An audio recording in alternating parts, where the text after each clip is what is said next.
which was only awakened in very few people up to the present day. Very few people have had this experience of tremendous joy, tremendous majesty. They were very, very great individuals, Buddha being one, William Blake has been one. There have been some great personalities in our history and in Eastern history, all of whom had this special something within them which was both simple and yet magnificent. There was no great personal power, and these people who go around, you see, with I am the great, like Alexander the Great, and these people, not necessarily them who are realised science. This is called those people who have been enlightened already.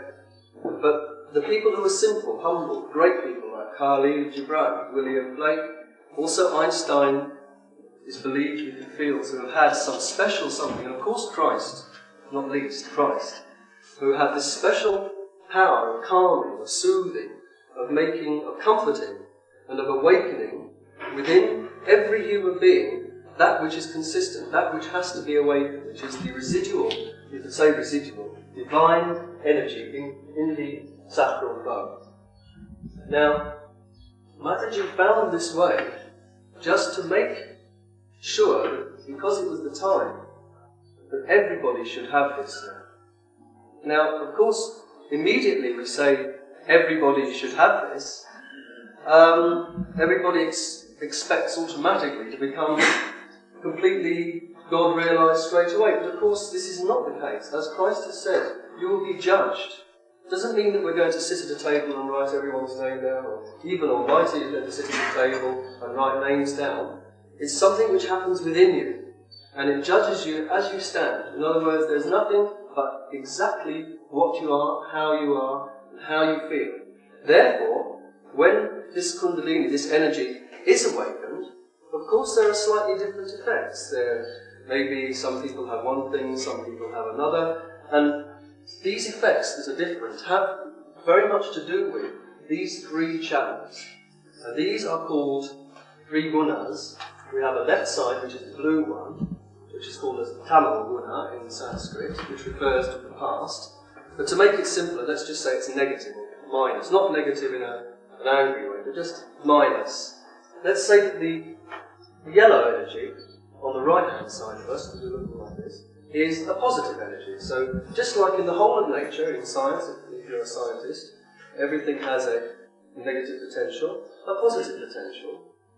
But the third potential is a slightly subtler. It's a balancing, you could say. It's an evolving potential. It's a potential which has in it the seeds of future growth, both physically, both emotionally and mentally, and ultimately spiritually.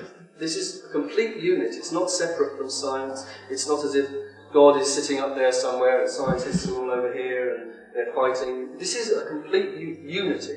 Even in an atom, the same pattern exists. In Sanskrit, those of you who knew a little about Indian philosophy will have heard of the sound Om. And precisely Om is merely the vibrational form of this consistent positive, negative, and balancing. Of course, when you have your realization, when you finally do reach this state, you are to go beyond, there's no doubt. But that state has to be preceded by the balancing of everything which is with you at present. And this is why Shri Mataji is here, because it's time. Only because so many people are actually looking for that which is within, that which is, of course, free. How can you charge for something that's part of you, that is your own? And so tonight, just to finish now, is to tell you what is basically the form of the evening will take, is that Shri Mataji will talk to you at some time, and please be patient, because after the talk, and after you've all asked the questions, which no doubt will come into your mind, you will be given a chance to actually feel this energy being awakened by Shri Mataji, and the energy being controlled, or you could say helped, by the Sahaja yogis, because they have their own powers now. There are some wonderful people who know exactly where is your Kundalini, how that you are feeling, what are your problems. Not that they can read your minds, but just because they're sensitive. And you too will feel exactly the same thing once you've had it, depending on what you've had before, where you've been, and what is in your mind. And that is the time at which you will be given the chance to really look within and to find out what is really within. So I leave you in the very, very capable hands of Shri Mataji. I would suggest that first let them ask questions today. So I keep myself.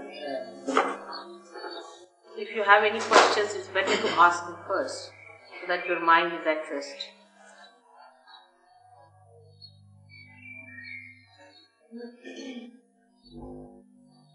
I would like to start. Am I better here or on the ground? Yes. Now, first of all, it's better to ask questions, because yesterday when we started this question session, people got a little deviated. It's better to ask questions now, what you have, because you are all seekers.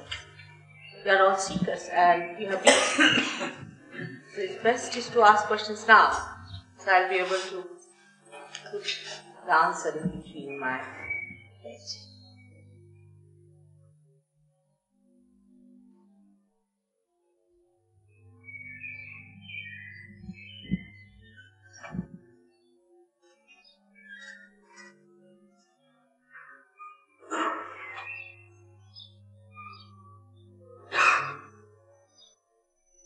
Are you better today? I'm asking you. Huh? I'll again see you today.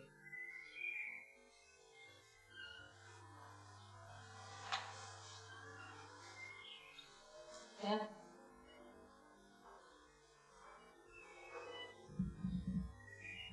No questions? Oh.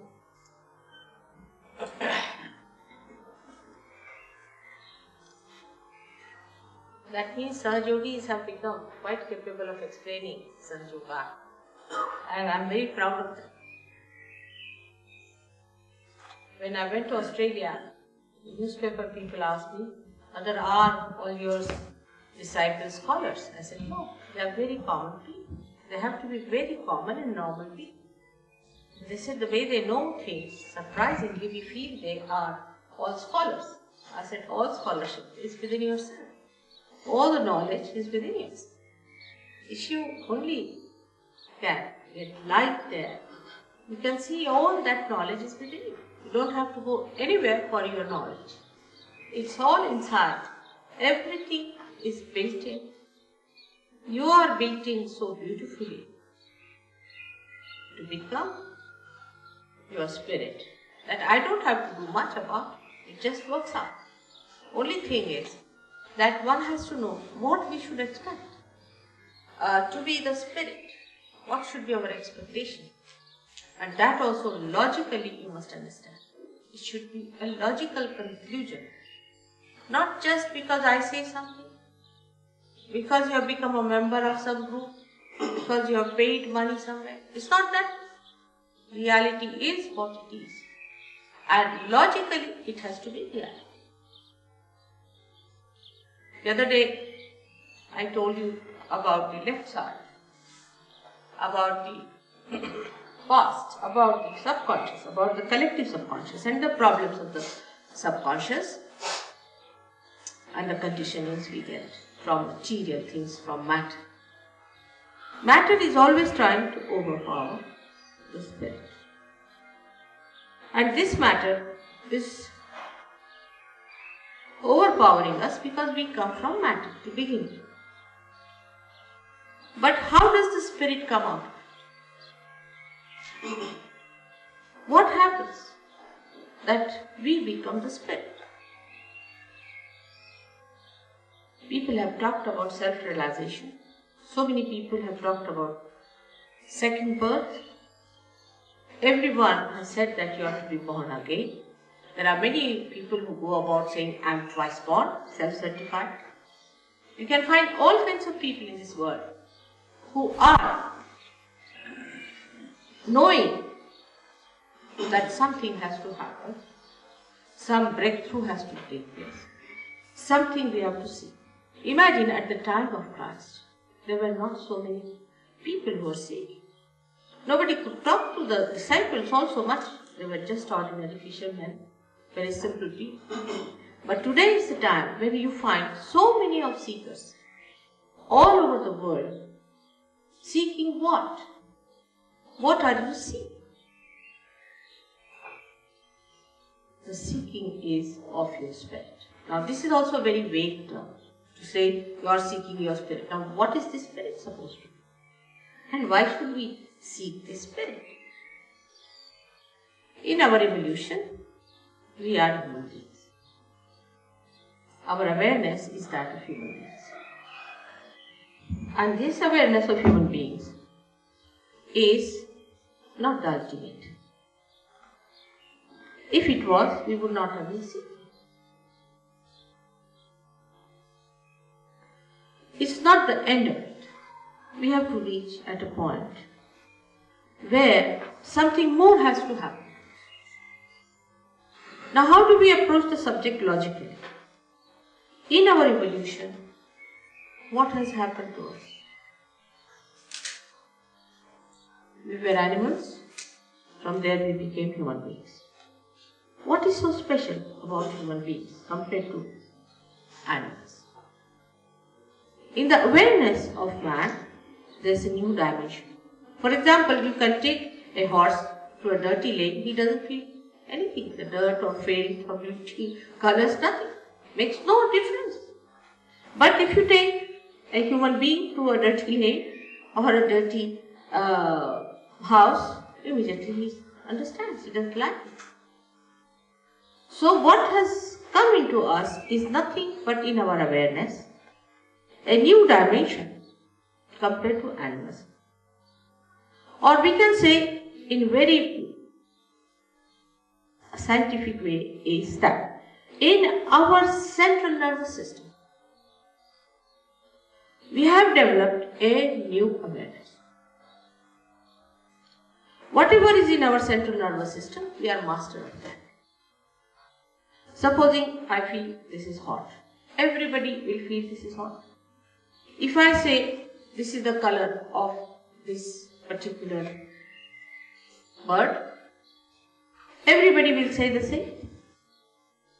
So whatever is the awareness of one human being, awareness, I am saying, not the myth, not the hallucination, but the reality, as far as his organs are concerned, sensory organs are concerned, is just the same. A person who feels hot does not say that he feels cold. Not the other one will come and say it is cold. They all will say it is hot. So, one thing is there, the truth is one. It cannot be two. And that whatever has to happen now in our evolution has to be in our awareness. Like a fish became a turtle. If a fish became a turtle, what happened to him? It is in the awareness of the turtle, it started feeling the mother earth. It lost something that fish had and it started feeling something. In the same way, in our evolution, if something has to happen, we have to be something more in awareness, more direct. For this, we can take help from the writings of so many people. For example, we can consider Jung as one of them who has talked about it. Jung has said,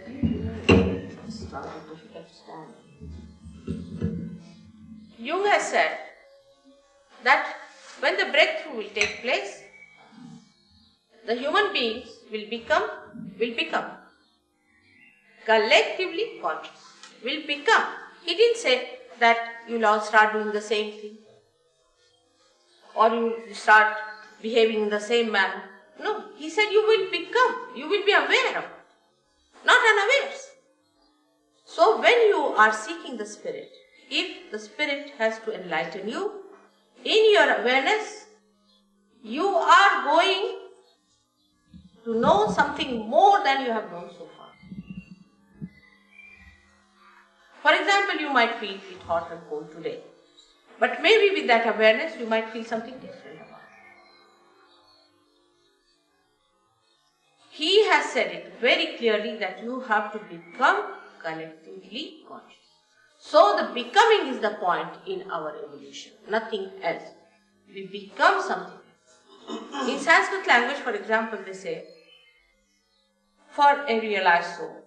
For Indians, it's very common knowledge. It's nothing so much difficult to understand. He is called as a Dvija, the one who is born again. And also a bird is called as a Dvija, because a bird is born first as an egg and then it grows, matures, and then suddenly it becomes a bird. And that is the parallel of realization. You also know that on the Easter day, we give eggs. It has the same symbol, that we are eggs and we have to become the birds. So just now at this stage when we are human beings, we are just limited like an egg to grow up to a point where you can become the bird.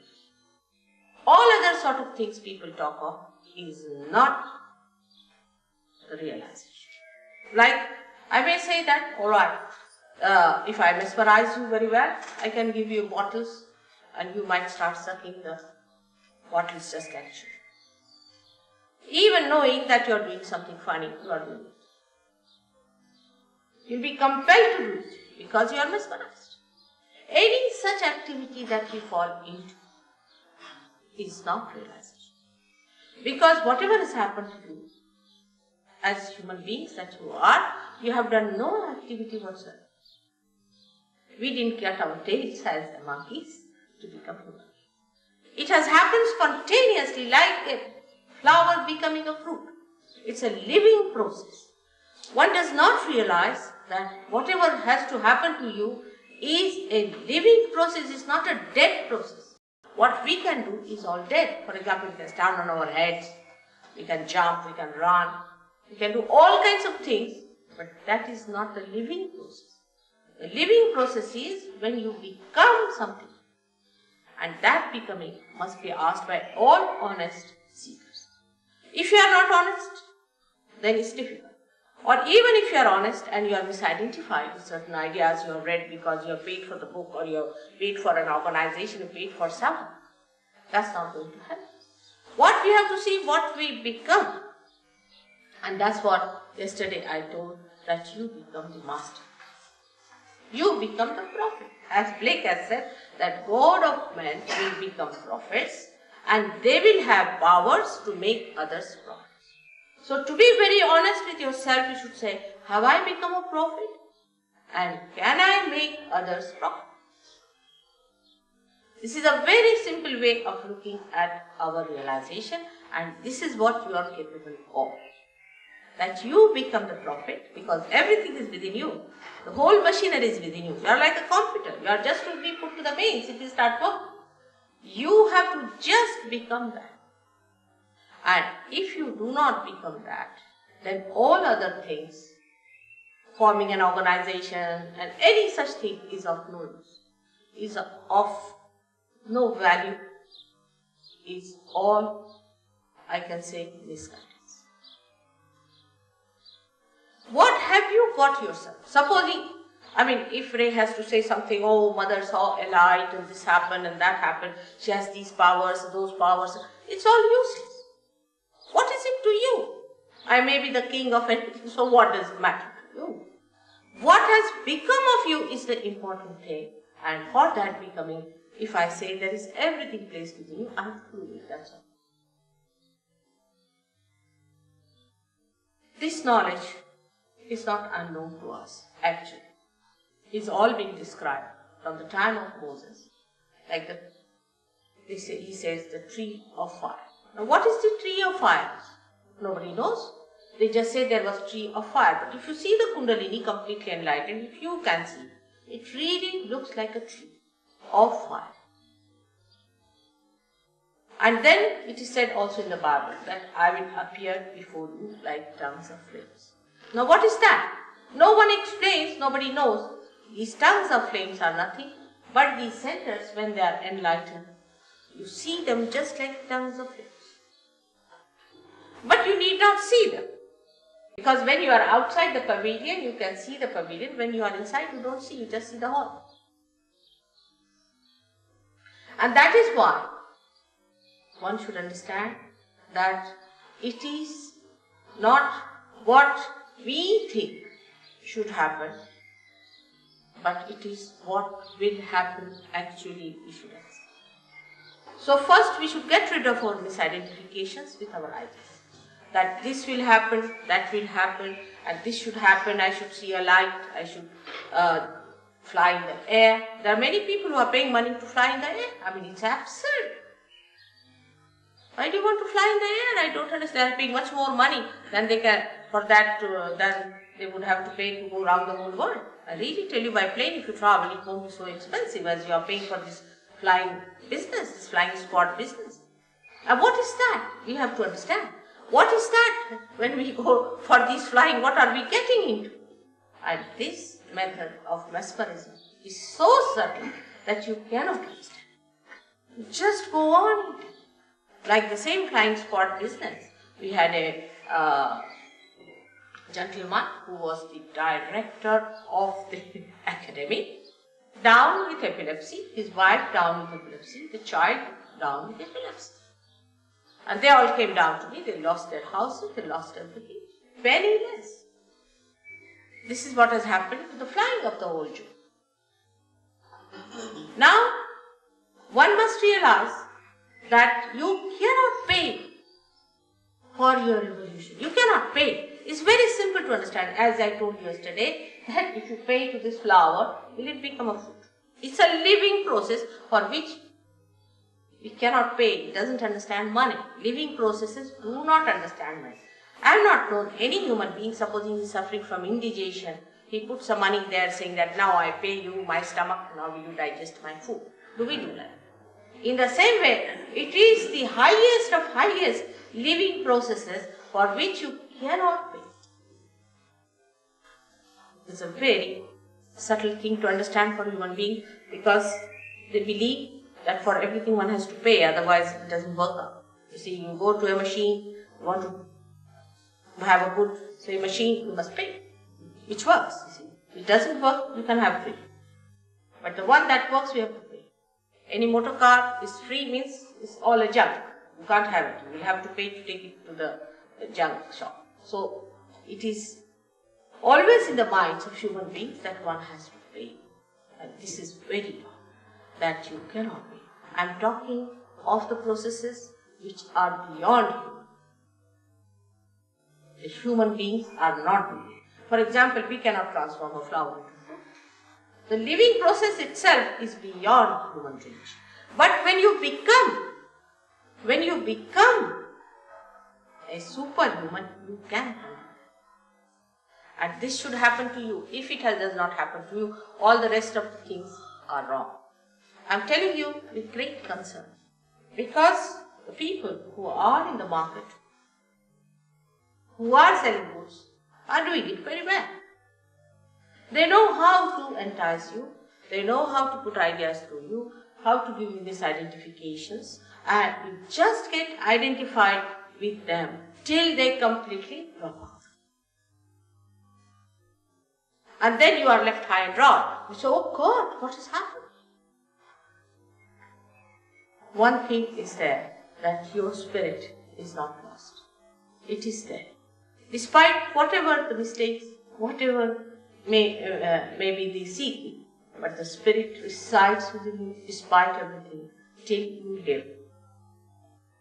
And this spirit is to be brought into your conscious mind, means into your central nervous system. You should feel the powers of the spirit in your being. This is what is Sahaja. Sahaja, as you must have told you, means born with. Now yesterday I told you about the left side, which is the power of desire, and through this power we have our all conditionings and all the receptions from the matter, materialistic things, and also what you can say, we collect all our past, and the past then extend up to the collectives of consciousness. I also told you yesterday that cancer is a disease caused by the left side extreme behavior of people. Those who go to the extreme behavior on the left side get the disease called cancer, and it can be cured if you can bring such an extreme case in the center. It can be cured, no doubt about it. Now the second side is the right side, which today I have told that I will tell you about. The gentleman is not here who asked me a question. Is he here? He was just busy asking questions, that's all yesterday. He's not interested in speaking, I think. Alright. Now the second side, on the right hand side, is the power by which we act. First we desire and then we act. Now this power, right side power, is expressed within us as right sympathetic nervous system. Science has come from the same. Science is in the growth, these are all subtle things that are within us. Now this right side power, which exists within us, gives us the power for our mental and physical capacity to act. Now this action takes place when we desire something, we want to implement that desire, then we go into action. One has to understand what sort of a power is this. This power is called as Prana Shakti in Sanskrit, Prana. And the another one, the left one, as Mana Shakti, is the power of the emotions, or can say of the mind. But you see, English language is not so clear cut about it. So I would say Mana Shakti and Prana Shakti. These are the two powers that exist within us, and we start using them as left and right, we can say like a brake and an accelerator, and then we become the master of driving.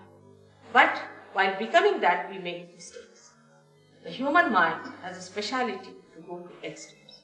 Supposing I tell somebody, now you have to meditate. They'll meditate for 5 hours. There is no need to meditate for 5 hours or anything. But if you tell them that you have to stand on your head, they'll do it for 10 hours.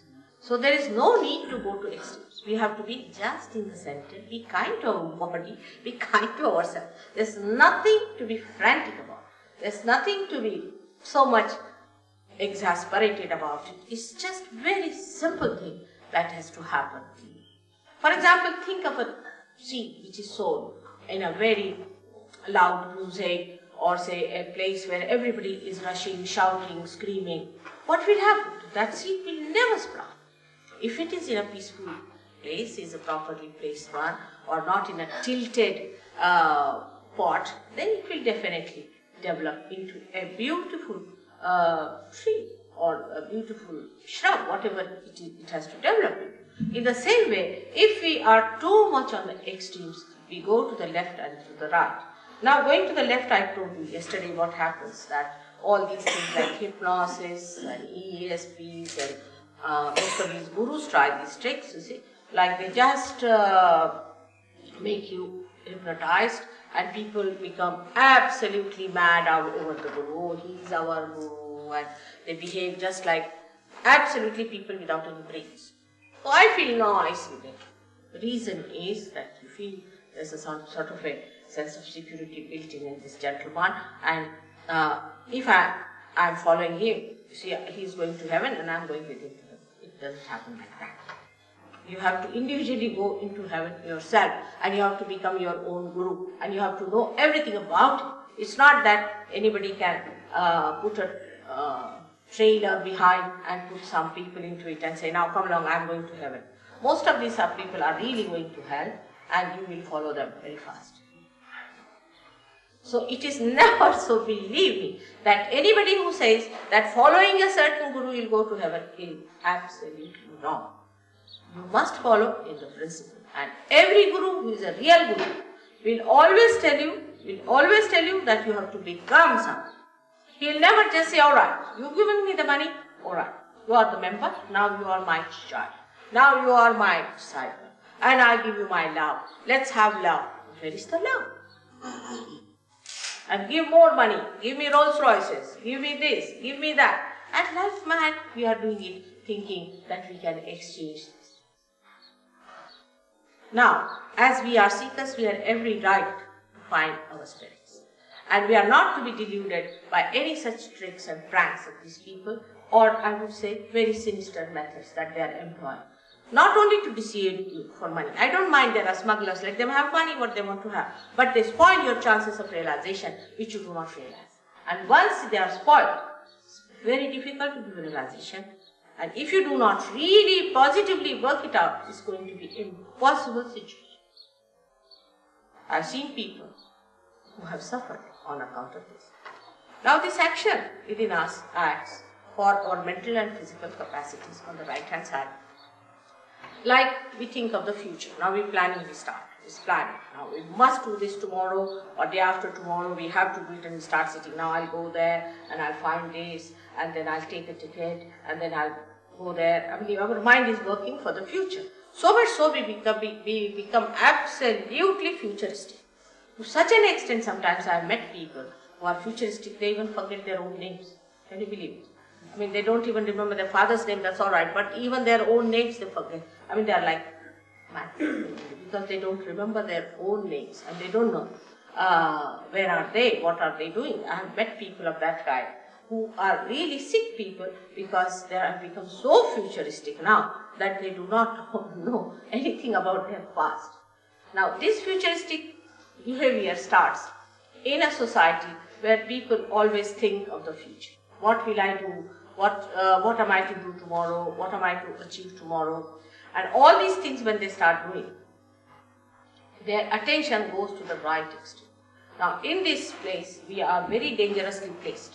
Very dangerously placed when we start looking for the future. And the future seeing is a imaginary stuff. It is absolutely imaginary. Because what you think of the future doesn't exist. What exists is the present. You have to be in the present, not in the future. But people will say you have to be in the present. But how? We cannot.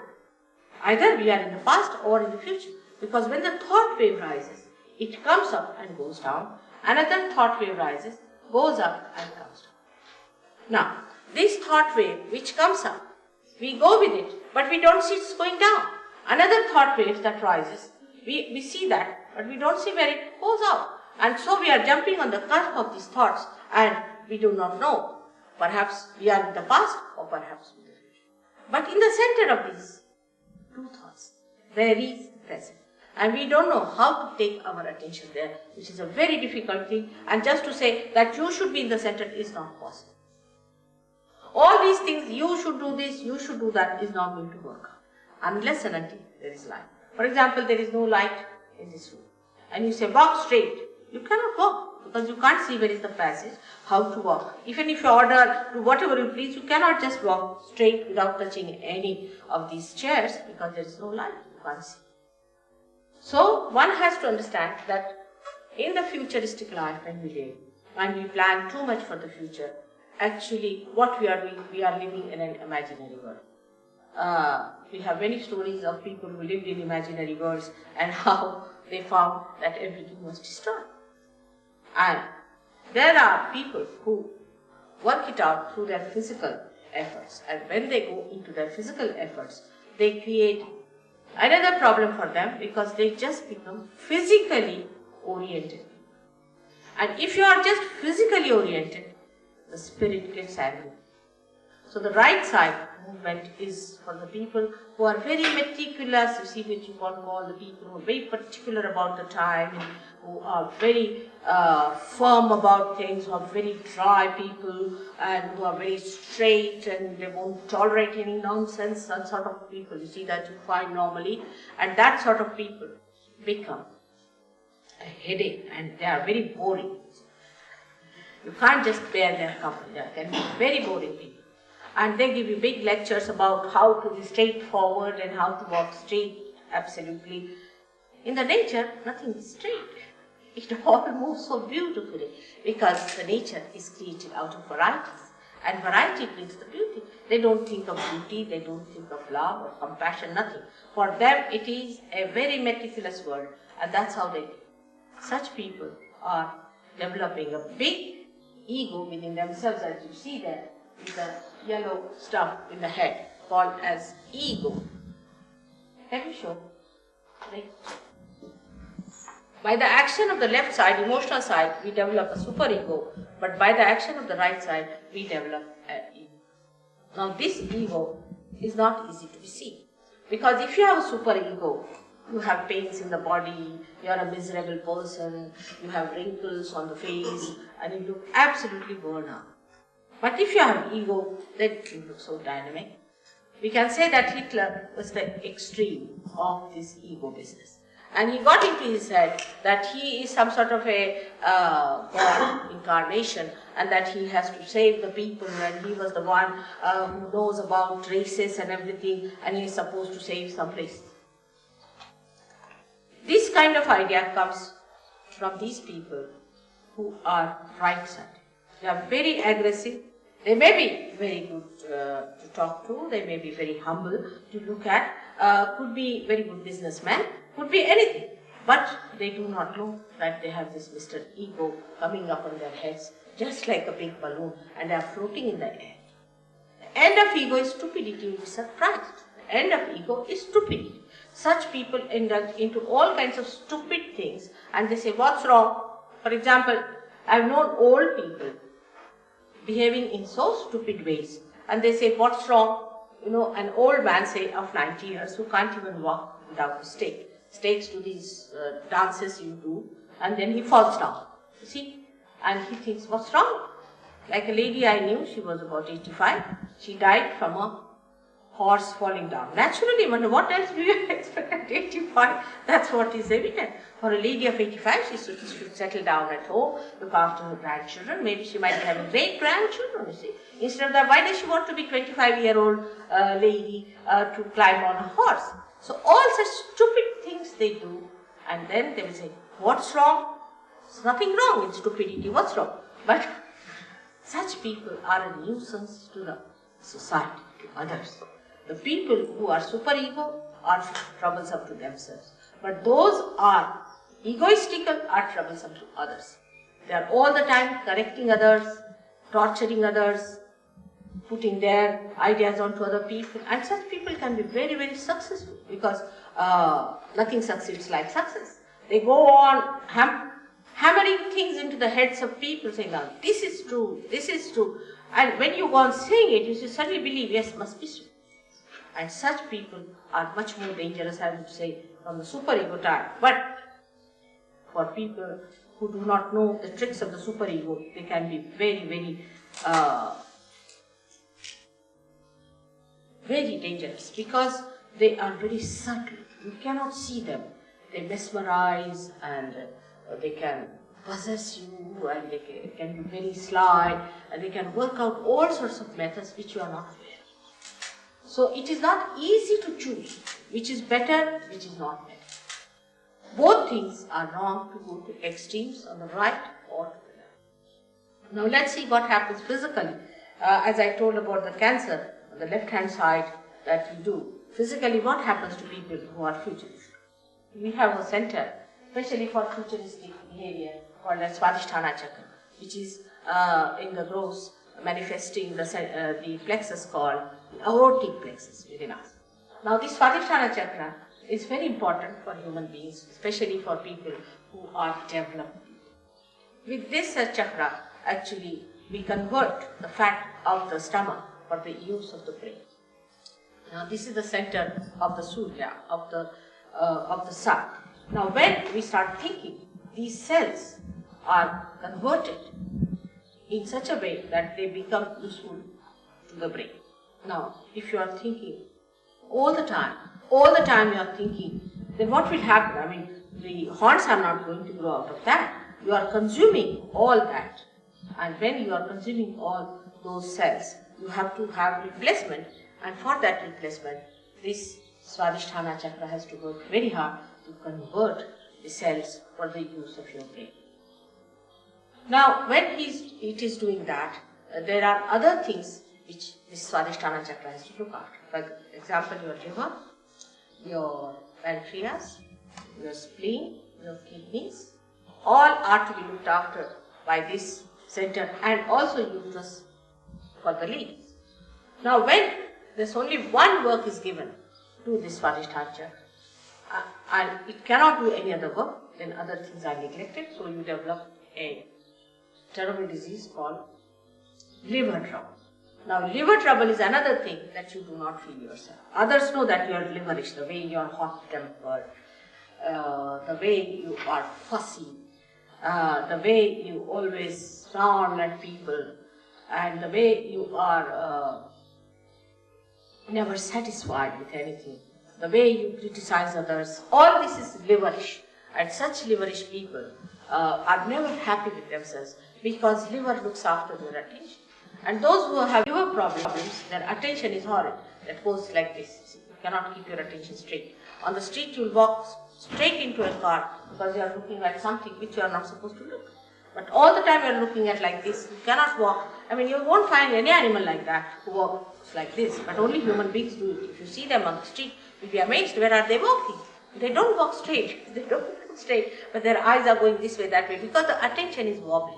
The attention is wobbly because of a bad liver. So this liver is a very, very important thing. Now this liver has a special capacity to extract all the poisons from the body as heat. And the heat in the body is to be transformed or should be conveyed to the blood or the water in the blood. And that has to be taken out of your body, maybe as perspiration or in another forms. But what happens? That when this liver is out of gear, it cannot pass this heat into the bloodstream, and the heat remains in the body, and you really become heated, and that heat makes all these problems for you. So in Sahaja Yoga, what happens that when Kundalini rises, she changes the form of the blood. The hydrogen and oxygen which are placed because of this heat and all that, in a very funny way, like this, like that, and they start receiving this heat within them. That's why those people who have bad livers feel little heat when the Kundalini rises. But one can cure it by giving it that peace and comfort to that liver organ, and you can definitely cure your liver, no doubt about it. Then the second thing that happens to you is the pancreas, which gives you diabetes. Only a person who thinks too much gets the diabetes. For example, an Indian farmer doesn't know what diabetes is, but then you stop your sugar. But that's not the way to stop your diabetes. Diabetes comes to you because you think too much.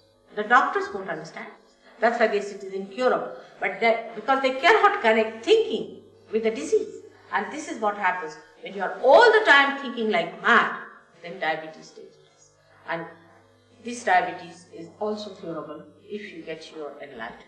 You can cure also the diabetes of other people, but because this vital power, which is integrated of all these three powers, flows through you, and you can replenish, you can give more to other people who are exhausted of it, and sort of you can fill them up with this power, and you can cure. The third one is the worst of all that happens to people is blood cancer because of spleen. Spleen is one thing very important, that it is the center of peace. The one who doesn't have a proper spleen cannot be peaceful. Now, it's a very simple thing, but doctors cannot connect it, nor all science-oriented people can connect it to something very, very simple. And the simple thing is that when we eat our food, if we are frantic, we are out to get trouble with the spleen, and we can get blood cancer. Now, if the mother is of that temperament or a father is of that temperament, the children might be born with blood cancer. Now, we will be happy to tell you that in New York, we had a case of blood cancer. And when I was in India, in a village, somebody came and told me that such and such boy is sick. He is only 16 years with blood cancer, and doctors have declared that he is going to die within 2 weeks' time. They always declare, they are good at declaration only. And when this case came to me, I told them that I cannot do anything, I am in a village, but you can telephone to one of the Sahaja Yoginis. She was in England, now she is in New York, and she will look after this. You'll be amazed that the boy was cured completely. He came out of the hospital, came to see me, and now he's gone back to study. I mean, like this we have cured many cases of blood cancer. But here we are not to cure people by any or healing anyone. That's not our job. It happens spontaneously as a byproduct of the Kundalini awakening. Main thing is we have to make you doctors. We have to make you knowledgeable people. We have to make you collectively conscious human beings who have to enter into the kingdom of God to reside there in His peace, bliss and joy. Now this trouble of kidney, of high blood pressure, all that is due to this. People worry, they are frantic, you see, and this franticness comes to us just as a matter of habit. I have known people, as soon as you say, oh, you have to go by aeroplane or somewhere, suddenly the aeroplane word triggers that frantic. Oh, they get mad. They don't know what they are up to. They will forget their passport, they will forget their luggage, they will forget this, that. Frantic. At the airport, if you go, you'll find this left navi, as we call it, this center is the spleen goes frantic. Now, when you eat your food or do any such work, there is an emergency created and more blood is needed to digest that. So this spleen, poor thing, works very hard to create that extra amount of blood cells. But at the time you are eating, you are also reading a newspaper. That's the worst thing one should do in the morning. Horrible. You read the newspaper, you are eating the food, the spleen goes off because another emergency comes. Then you get onto your bicycle with a sandwich in the hand. It's even worse than that.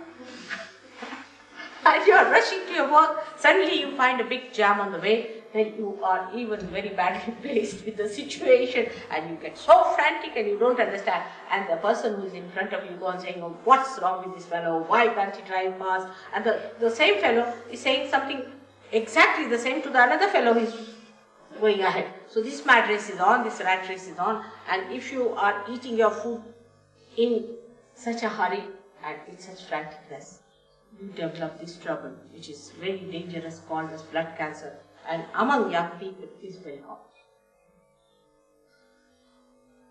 Now, the last and not the least is the trouble of the heart. When you pay too much attention to all these outward things, to material things, to your all material advancement, to your physical advancement, and to so much of computerization of your brain, then you neglect the necessary attention to your spirit, which resides in your heart. And so the spirit receives. And when the spirit receives, you get a heart attack. Only a person who is right-sided gets a heart attack, and never a person who is a left-sided.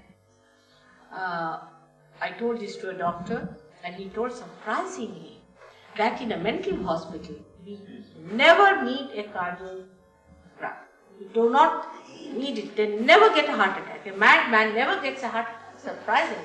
A person who is mad is using his heart, his left side, his emotions, and his heart should go on. But no, his brain goes on. Can you imagine?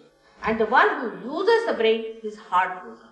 This is the balance created by nature in us. See how cleverly the nature is trying to guide us in the center. Don't go to the extreme. Keep to the center. Keep to the center. And then when you are absolutely in the center, then you get your evolution very quickly. So this is the right side that we have, the futuristic side, and as you know, we are all very futuristic by temperament. This futuristicness cannot be cured by telling, oh, now don't think. You cannot do it. You just cannot do it. If I order you that now you better stop planning, you just can't do it. You can't help it. You have to do that kind of plan. And you find all these plans fail because these plans are not related to the plans of the divine. Divine has some other plans, while you have some other plans. And they never combine together, and that's how you find all your plans fail, and you are just frustrated, left high and dry. You don't understand how it has happened. For your understanding, one has to know that there is a divine power. You may like it or not. All this living work that is done, millions and millions of flowers which are becoming fruits. A seed becoming a tree, a particular seed becomes a particular tree, in all the choices that are made, the whole organized way, the chemical acts, the way the chemistry is made of periodic laws, everything you see in this world is all so well organized, there has to be somebody doing it. So there is a divine power which is surrounding us, no doubt. But we have not yet felt it. That's all. If you have not felt it, that doesn't mean it doesn't exist. It does exist. And it works out. We have seen with our own experience that so many living things are happening, we just take it for granted. We are not bothered. See, in human life itself, a child is to be born. Then a fetus is held in the body. Normally, the law of medical science is this, that anything foreign, if it enters into the body, is thrown out immediately. All the forces are built up to throw it out.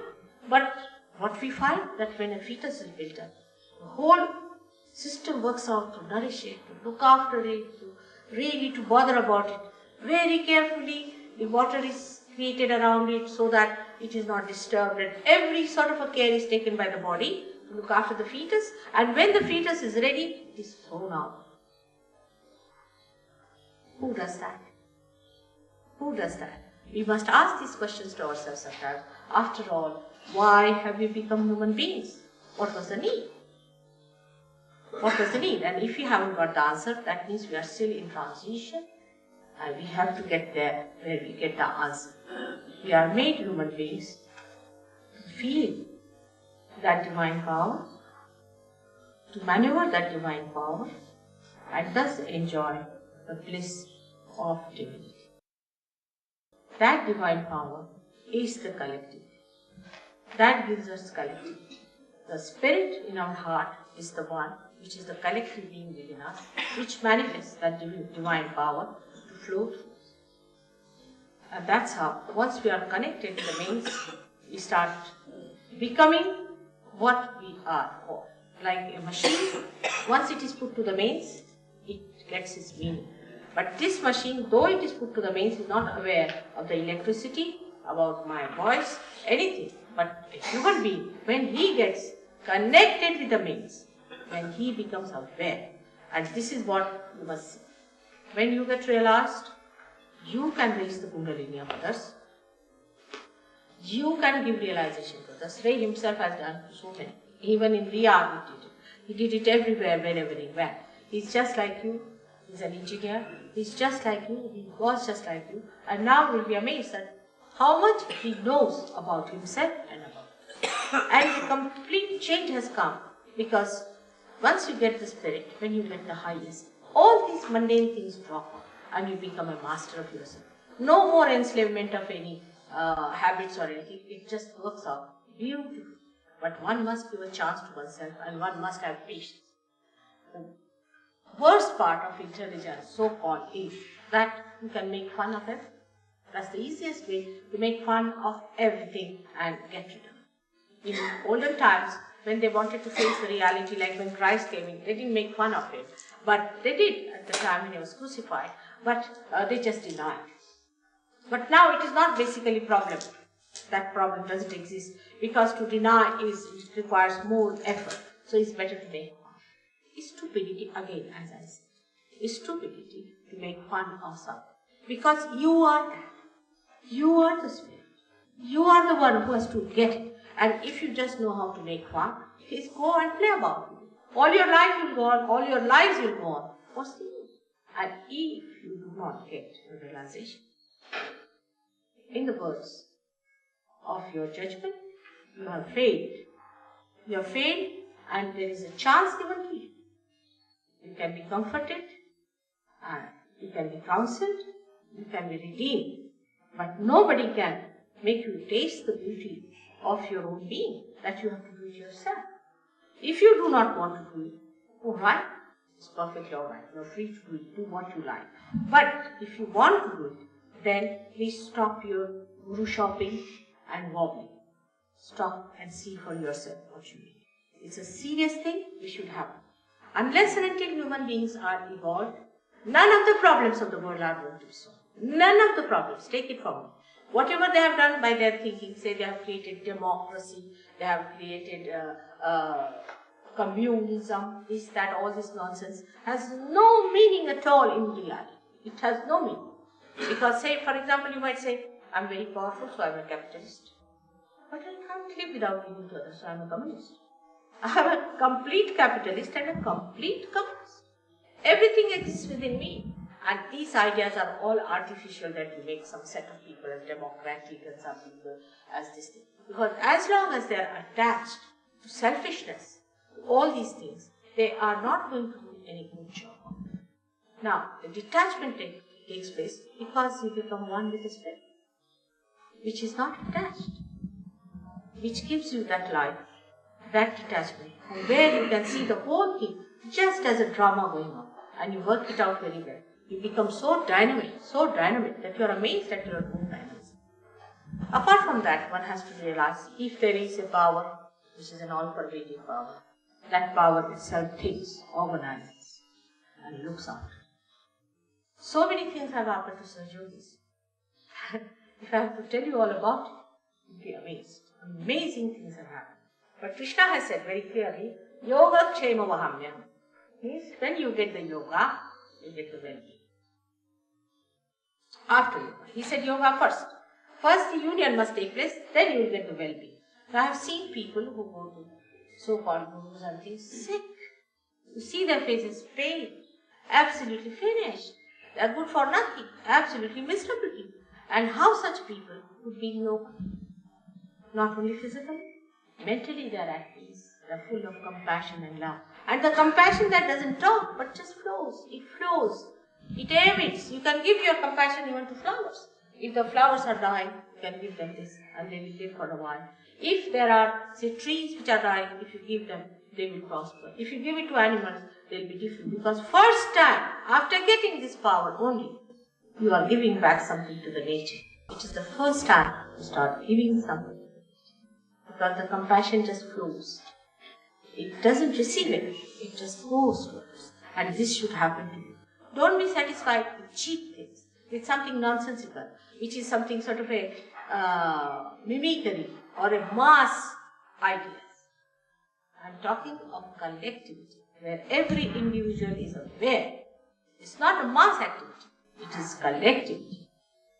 May God bless you. I hope today many will get realization and become one with their spirits and will feel their collectivity.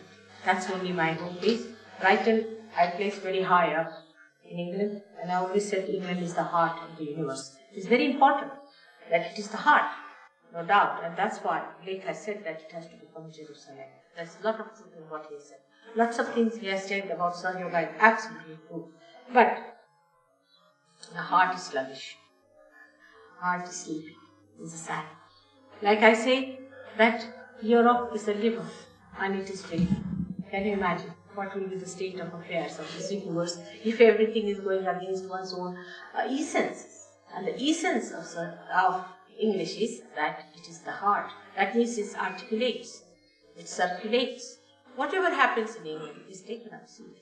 Supposing you become, all of you, stupid people, the whole world will become. The responsibility is such a lot of it, which you do not realize.